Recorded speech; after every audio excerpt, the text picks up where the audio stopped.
Kirby and cancellations are two terms every fan is familiar with. There are a couple of officially known unfinished projects in the series, such as the 3 cancelled GameCube titles. Luckily, we overcame this drought and witnessed one of the best entries in modern times. However, if you have watched my videos, you are probably aware of my personal little fan project. I showed snippets and some clips here and there, but never really explained what I was actually trying to create. The reason for that is the same as with these lost Kirby games. I cancelled it. Back when Game Builder Garage released, I was extremely excited to try out this elaborated playable game engine for beginners. As a huge fan of level editors in general, such as Mario Maker, I draw my appeal mainly from the fact that you could basically create whatever you want. 2D platformer, shmup, first-person shooter, it's up to you. And because I always and still dream about a possible Mario 3D Maker, the ability to develop simple 3-dimensional platformers was an immense selling point for me. Naturally, I downloaded the game, struggled through the tutorial and finally started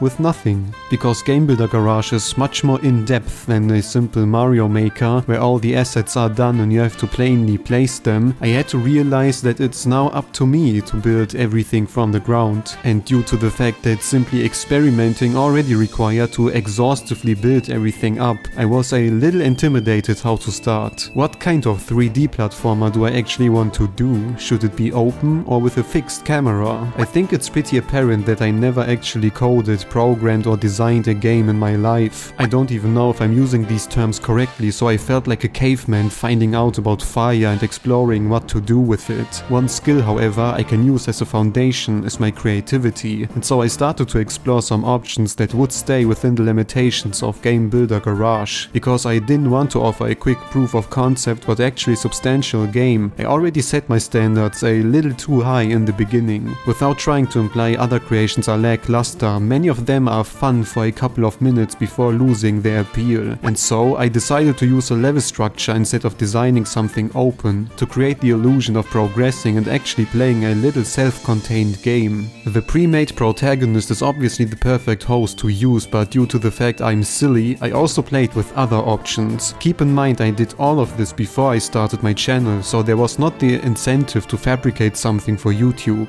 At this time I was replaying Super Mario 3D Land for the 3DS, and of course the level design in this linear platformer inspired me. The short but enjoyable level were the perfect foundation for my ideas, and the only thing left was my protagonist. Simply using the standard figure was a little too uneventful for me, and I wanted to at least make my game unique in some shape or form. Why have I chosen a ball as the playable character? There's a small title on the Wii called Kororimpa, where you navigate with a ball through short obstacle courses. For some reason I wanted to combine the simplistic level design of Mario 3D Land and restricted movement of a marble, just like in Kororimpa. The overall Kirby skin was just a natural fit at this point, and ultimately I had everything to start building. My original plan was to create 3 levels, all of them having one core idea. The first level you're seeing right now makes use of some kind of springs and should serve as the introduction to the player with all basic control options. Since I consider tutorials the natural enemy of fun, I decided to completely ditch any kind of text boxes and try to teach all the options by simply playing. The starting area is the perfect opportunity to roll around in a safe space, interacting with objects and killing the first harmless enemy. Furthermore, the player would get accustomed to the physics of the game by either climbing the little incline, gaining speed, rolling and destroying the objects. In the best case, this triggers a reflex to attack,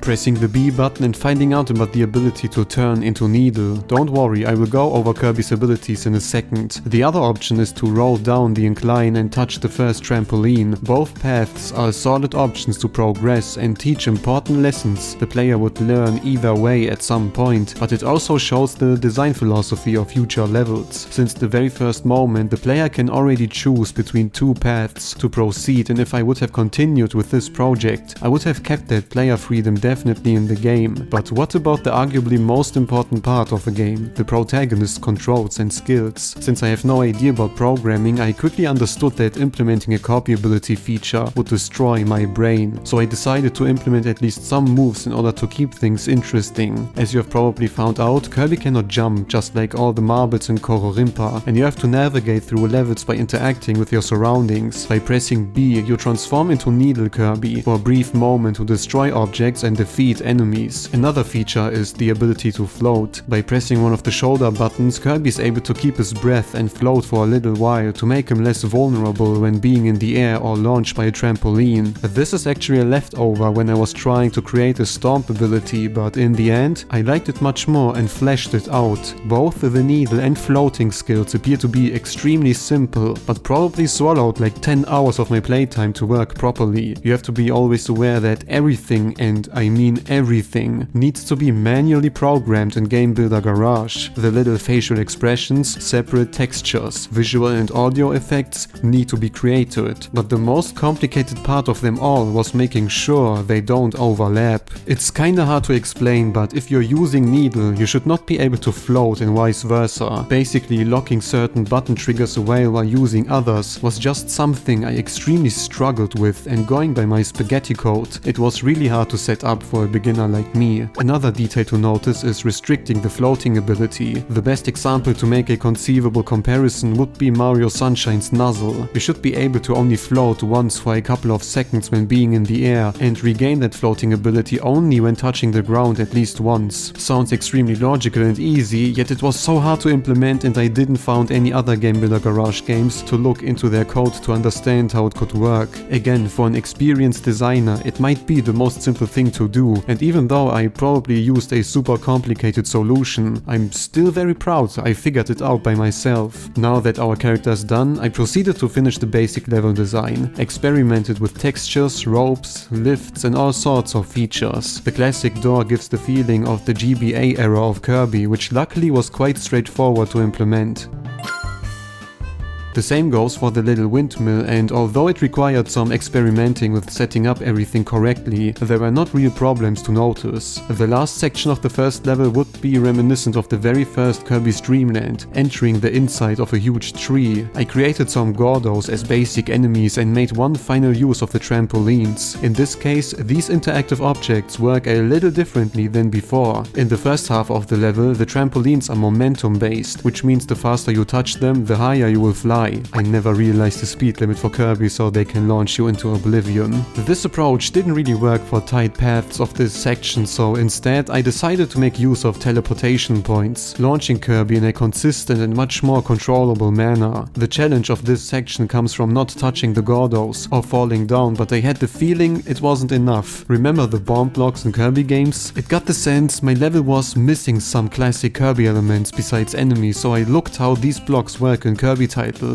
and thought it wouldn't be too hard to copy. In hindsight, it wasn't too complicated, yet I faced some problems. I programmed the game so that Kirby would destroy cubes when touching while being in needle state. Now, I needed an excuse why Kirby cannot break these blocks and go for the one with the bomb symbol. With some playing around, I simply reused the block texture, painted it grey to signalize these blocks are undestroyable, and implemented the feature. Normally, you would already get a taste beforehand in a safe space, but I'm extremely pleased of how the level design turned out in this tree section. First, you have to cross the bridge and destroy the bomb blocks. By doing that, you also eliminate the bridge at the same time, forcing you to fall down here and go back. It's nothing too noteworthy actually, but a nice loop and adds a little challenge at the end. At the top, there is nothing. And here's where this small demo basically ends. There are actually some minor reasons why I stopped working on this project, like the limitations of Game Builder Garage, or simply my stupidity not being able to realize features I knew could be able to create. But I simply did not have the time anymore. I created this demo in 100 hours without even finishing it. Granted, half of these hours were relegated to figuring things out, scratching ideas and all that stuff. The process of creating, however, was always entertaining, and for the first time since my baby's dream of becoming a game designer, I kinda felt like one. To answer the obvious question right from the start, I'm not going to finish it. I'm completely out of touch with the game and have no time to relearn everything. Furthermore, my code is an absolute absolute mess and I never want to see it again. In the demo you can turn the camera, which was just for showing purposes. If you turn the camera, the controls become weird, and to be honest, in my code I cannot find the linked node on which creates the camera shifting, so just leave the right stick alone. Still, I do think my idea of combining a marble game with the simplistic level design of a Mario 3D Land has potential. As far as I know, there are no games like that, and there's still so much work left, like implementing health, checkpoints, a goal and all that stuff. I even planned boss fights and many other ideas I haven't mentioned, but this is just daydreaming at this point. Of course I'm leaving the code in the description to try out my little demo, and maybe you will have some fun at least messing with the mechanics. If I would have the knowledge or skills with the real game engine, I would have absolutely nothing against the idea of realizing this concept into a true, independent small game with original settings and characters. I will never say never, but this is only something the future knows. So far, all what is left is a simple proof of concept, just like all the other games, but maybe Game Builder Garage was created for this very reason.